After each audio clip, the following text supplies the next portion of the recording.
Lo que estás a punto de escuchar no viene de libros antiguos ni de películas de terror. Son relatos compartidos por personas reales, que aseguran haber vivido experiencias inexplicables en distintas partes de México. La casa de mi abuelo tiene algo.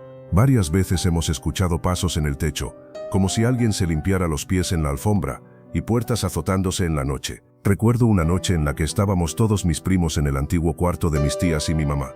Nos despertamos alrededor de las 2 o 3 de la mañana. Nos despertó el sonido de alguien arrastrando los pies sobre la alfombra del cuarto. Recuerdo levantarme y ver a uno de mis primos mirando hacia el centro del cuarto. Los otros 3 también se estaban levantando cuando el sonido de arrastre pasó a convertirse en pasos pesados. La puerta del cuarto estaba cerrada, pero los pasos siguieron su camino hasta la entrada de la casa, y luego oímos cómo la puerta se abría y la azotaban.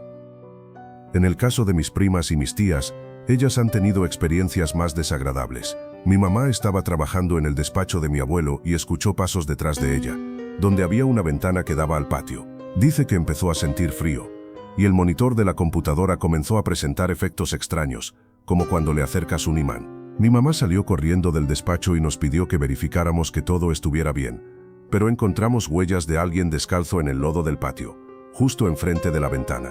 Mis primas cuentan que estaban jugando en la computadora cuando empezaron a sentir frío y el escritorio comenzó a sacudirse violentamente.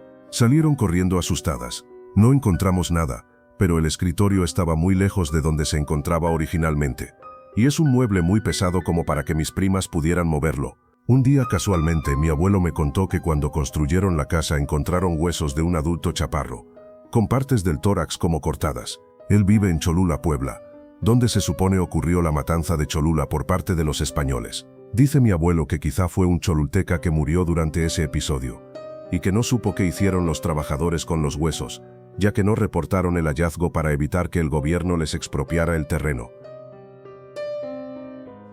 Cuando me casé nos mudamos a un departamento. Al principio pensamos que era muy frío porque había pocos muebles y había sido remodelado. Solo teníamos sala, comedor, refrigerador, estufa y la recámara. Poco a poco fuimos metiendo más muebles, pero el ambiente seguía sintiéndose frío. Comenzamos a escuchar crujidos y pensamos que era la tubería. Al poco tiempo empezamos a escuchar golpes en algunas puertas, pero decidíamos no hacer mucho caso. Después comenzamos a sentir la presencia de alguien. Trajimos a un padre para que bendijera el departamento, pero no fue suficiente. Al poco tiempo mi esposa y yo comenzamos a pelear sin razón aparente. Algunas cosas se movían levemente, como un libro o un traste en el fregadero.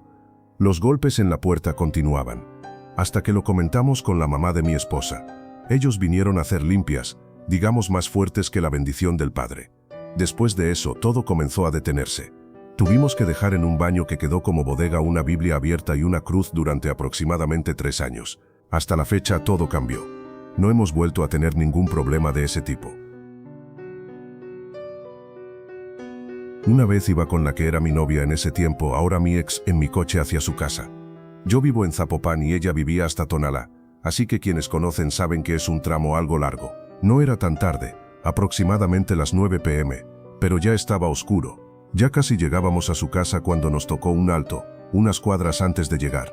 Los dos veníamos cansados de la escuela, así que íbamos en silencio, cada quien en lo suyo. Entonces escuché una voz femenina que gritó "no", y se escuchó dentro del coche. En ese momento no me exalté, pensé que había sido mi novia, así que le pregunté "¿no qué?". Ella me respondió con cara de asustada. Yo no dije nada, pero también escuché eso. La verdad, nos asustamos los dos. Empezamos a mirar hacia afuera para ver si alguien había gritado. Pero estábamos completamente solos y no había nadie alrededor. Platicamos un poco y decidimos convencernos de que había sido alguien que no vimos. No le dimos más importancia. La dejé en su casa y regresé a la mía. Así quedó ese día. 2 días después, ella llegó conmigo en clases y me contó algo que sinceramente me dio más miedo. Resulta que una de sus vecinas, de esas que siempre están pendientes de lo que pasa en la calle, se asomó ese día cuando llegamos para ver quién era. Nos vio y como ya nos conocía no le dio mucha importancia, pero sí notó algo. Según ella, del coche se bajó con nosotros una niña pequeña. Le preguntó a mi novia, al día siguiente por la mañana, si era mi hija o quién era la niña que se había bajado con nosotros. Obviamente no tengo hijas, y no venía nadie más en el coche, solo nosotros dos, así que probablemente ese ente desconocido haya sido la razón por la que escuchamos aquella voz dentro del coche. Y lo más inquietante es que nunca supimos quién o qué gritó aquella noche. Mi padre junto con sus amigos y familiares, en su mayoría hombres, realizan cada año caminatas a pie desde el Ajusco hasta la iglesia de Chalma, en el Estado de México. Primero, un camión nos deja en el Ajusco, en una zona donde casi ya no hay carretera. Emprendemos la caminata alrededor de las 8 de la noche para aproximadamente a las 12, poder descansar en unas cabañas más adentro en el cerro, y a la mañana siguiente continuar el recorrido. Cuando tenía 10 años mi padre me invitó, y yo acepté. Ya caminando mucho antes de llegar a las cabañas, nos encontrábamos en una parte plana del cerro.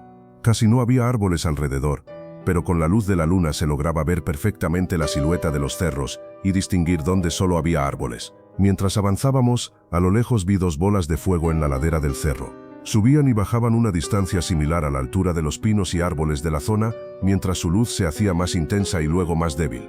Cuando nos percatamos de esto, los demás comenzaron a chiflar para alertar a quienes iban más adelante y detrás de nosotros. En ese momento éramos alrededor de 25 personas. Algunos llevaban cohetes, como palomas, que por alguna razón habían llevado consigo. Lanzaron uno que otro para intentar asustarlas. Mi padre simplemente me tomó de la mano con fuerza y seguimos caminando hasta perderlas de vista. Es la única vez que he vivido algo de ese estilo, y es en lo único que realmente creo, brujas, o lo que sea que haya sido aquello. A inicios del año pasado tuve la oportunidad de impartir unos cursos en el Tecnológico de Ciudad Cerdán, en Puebla. La persona que me buscó para ese trabajo me consiguió hospedaje en un hotel llamado La Fuente.